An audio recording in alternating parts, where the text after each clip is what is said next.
মীন ৰাশি জাতক জাতিকাসকলৰ মে মাহৰ সম্পূৰ্ণ ৰাশিফল সিদ্ধান্ত আজিৰ ভিডিঅ'টোৰ যোগেদি সুন্দৰভাৱে জানি লওঁ আহক।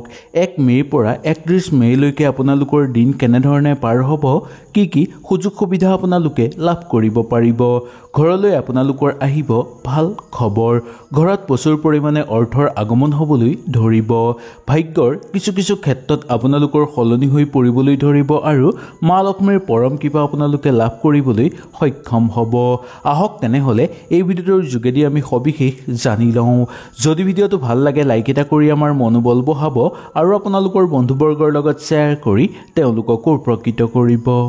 মীন ৰাশি জাতক জাতিকাসকলে এই মাহটো নিজকে নিয়ন্ত্ৰণ কৰি ৰাখিব পাৰিব।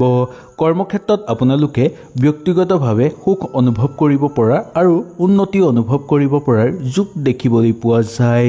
ঘৰুৱা পৰিৱেশতো আপোনালোকৰ ঘৰত সুখ শান্তি বৃদ্ধি পাবলৈ ধৰিব।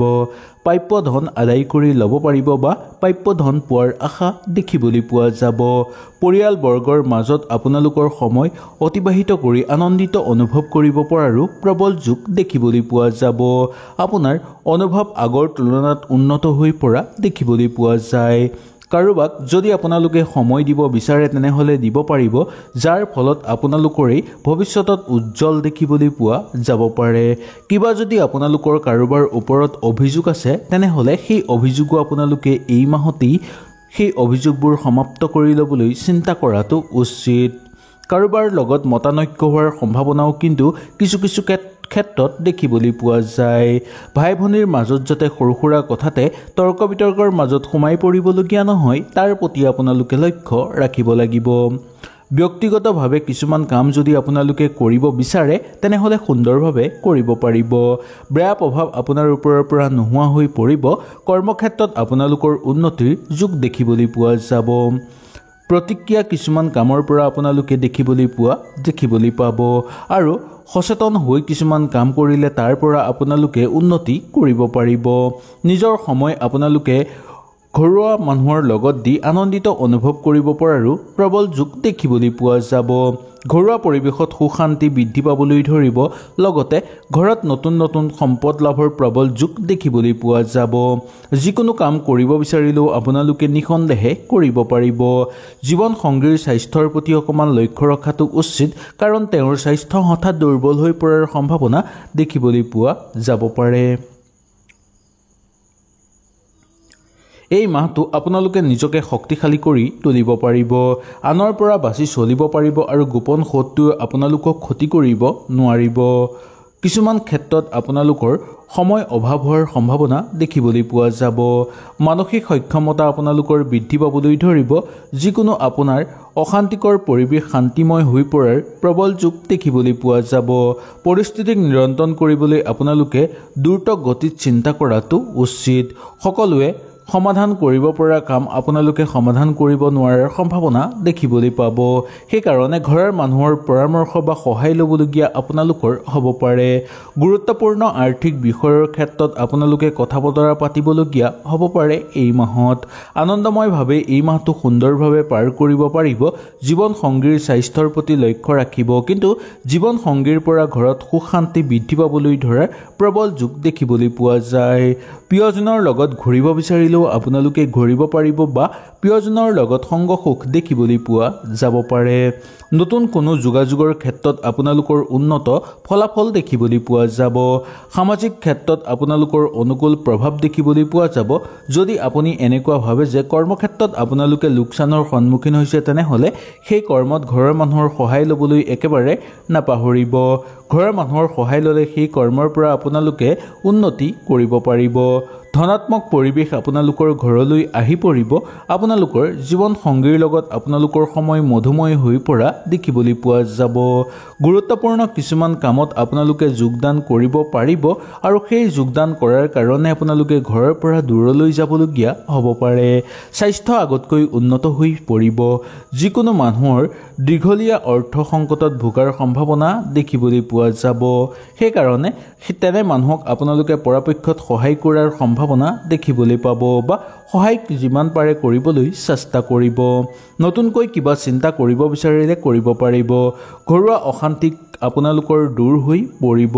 কিছুমান কামত আপোনালোকে বিশেষভাৱে মনোযোগ দিবলগীয়া হ'ব পাৰে। আপোনাৰ অভিজ্ঞতাৰ বলত আপোনালোকে কিছুমান কাম অতি সহজতে কৰি সম্পাদন কৰিব পাৰিব। জীৱন লগৰীৰ লগত এক মধুৰ সম্পৰ্ক আপোনালোকৰ গঢ় লৈ উঠিব। প্ৰেমৰ ক্ষেত্ৰতো আপোনালোকৰ অনুকূল প্ৰভাৱ দেখিবলৈ পোৱা যাব পাৰে। নতুনকৈ কিবা ভাবিব বিচাৰিলে বা চিন্তা চৰ্চা যদি আপোনালোকে কৰিব বিচাৰে তেনেহ'লে সুন্দৰভাৱে কৰিব পাৰিব। ব্যক্তিগতভাৱে কিছুমান কাম যদি আপোনালোকে কৰিব বিচাৰে তেনেহ'লে সুন্দৰভাৱে কৰিব পাৰিব। বেয়া প্ৰভাৱ আপোনাৰ ওপৰৰ পৰা নোহোৱা হৈ পৰিব। কৰ্মক্ষেত্ৰত আপোনালোকৰ উন্নতিৰ যোগ দেখিবলৈ পোৱা যাব। প্ৰতিক্ৰিয়া কিছুমান কামৰ পৰা আপোনালোকে দেখিবলৈ পাব আৰু সচেতন হৈ কিছুমান কাম কৰিলে তাৰ পৰা আপোনালোকে উন্নতি কৰিব পাৰিব।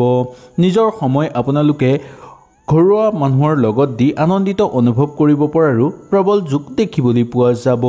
ঘৰুৱা পৰিৱেশত সুখ শান্তি বৃদ্ধি পাবলৈ ধৰিব। লগতে ঘৰত নতুন নতুন সম্পদ লাভৰ প্ৰবল যোগ দেখিবলৈ পোৱা যাব। যিকোনো কাম কৰিব বিচাৰিলেও আপোনালোকে নিঃসন্দেহে কৰিব পাৰিব।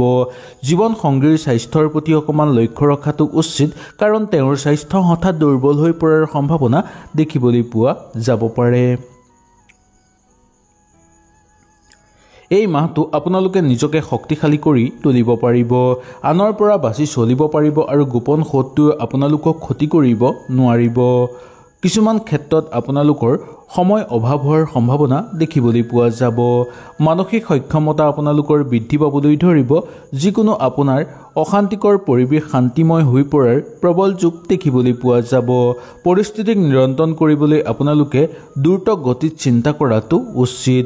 সকলোৱে সমাধান কৰিব পৰা কাম আপোনালোকে সমাধান কৰিব নোৱাৰাৰ সম্ভাৱনা দেখিবলৈ পাব। সেইকাৰণে ঘৰৰ মানুহৰ পৰামৰ্শ বা সহায় ল'বলগীয়া আপোনালোকৰ হ'ব পাৰে। গুৰুত্বপূৰ্ণ আৰ্থিক বিষয়ৰ ক্ষেত্ৰত আপোনালোকে কথা বতৰা পাতিবলগীয়া হ'ব পাৰে। এই মাহত আনন্দময়ভাৱে এই মাহটো সুন্দৰভাৱে পাৰ কৰিব পাৰিব। জীৱন সংগীৰ স্বাস্থ্যৰ প্ৰতি লক্ষ্য ৰাখিব, কিন্তু জীৱন সংগীৰ পৰা ঘৰত সুখ শান্তি বৃদ্ধি পাবলৈ ধৰাৰ প্ৰবল যোগ দেখিবলৈ পোৱা যায়। প্ৰিয়জনৰ লগত ঘূৰিব বিচাৰিলেও আপোনালোকে ঘূৰিব পাৰিব বা প্ৰিয়জনৰ লগত সংগ সুখ দেখিবলৈ পোৱা যাব পাৰে। নতুন কোনো যোগাযোগৰ ক্ষেত্ৰত আপোনালোকৰ উন্নত ফলাফল দেখিবলৈ পোৱা যাব। সামাজিক ক্ষেত্ৰত আপোনালোকৰ অনুকূল প্ৰভাৱ দেখিবলৈ পোৱা যাব। যদি আপুনি এনেকুৱা ভাবে যে কৰ্মক্ষেত্ৰত আপোনালোকে লোকচানৰ সন্মুখীন হৈছে তেনেহ'লে সেই কৰ্মত ঘৰৰ মানুহৰ সহায় ল'বলৈ একেবাৰে নাপাহৰিব। ঘৰৰ মানুহৰ সহায় ল'লে সেই কৰ্মৰ পৰা আপোনালোকে উন্নতি কৰিব পাৰিব। ধনাত্মক পৰিৱেশ আপোনালোকৰ ঘৰলৈ আহি পৰিব। আপোনালোকৰ জীৱন সংগীৰ লগত আপোনালোকৰ সময় মধুময় হৈ পৰা দেখিবলৈ পোৱা যাব। গুৰুত্বপূৰ্ণ কিছুমান কামত আপোনালোকে যোগদান কৰিব পাৰিব আৰু সেই যোগদান কৰাৰ কাৰণে আপোনালোকে ঘৰৰ পৰা দূৰলৈ যাবলগীয়া হ'ব পাৰে। স্বাস্থ্য আগতকৈ উন্নত হৈ পৰিব। যিকোনো মানুহৰ দীঘলীয়া অৰ্থ সংকটত ভোগাৰ সম্ভাৱনা দেখিবলৈ পোৱা যাব। সেইকাৰণে তেনে মানুহক আপোনালোকে পৰাপক্ষত সহায় কৰাৰ সম্ভাৱনা দেখিবলৈ পাব বা সহায় যিমান পাৰে কৰিবলৈ চেষ্টা কৰিব। নতুনকৈ কিবা চিন্তা কৰিব বিচাৰিলে কৰিব পাৰিব।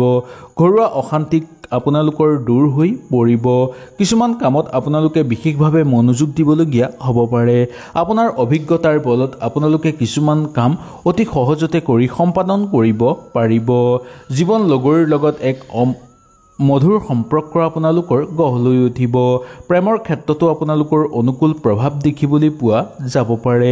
হয়তো এই ভিডিঅ'টোৰ যোগেদি আপোনালোকে সুন্দৰভাৱে বুজি পালে। যদি কিবা অসুবিধা পালে নিশ্চয় মোক তলত কমেণ্ট কৰি জনাব। তেনেহ'লে আজিলৈ আপোনালোকৰ ওচৰৰ পৰা বিদায় লৈছোঁ। কালিলৈ পুনৰ আপোনালোকক লগ পোৱাৰ প্ৰতিশ্ৰুতিৰে আজিলৈ নমস্কাৰ।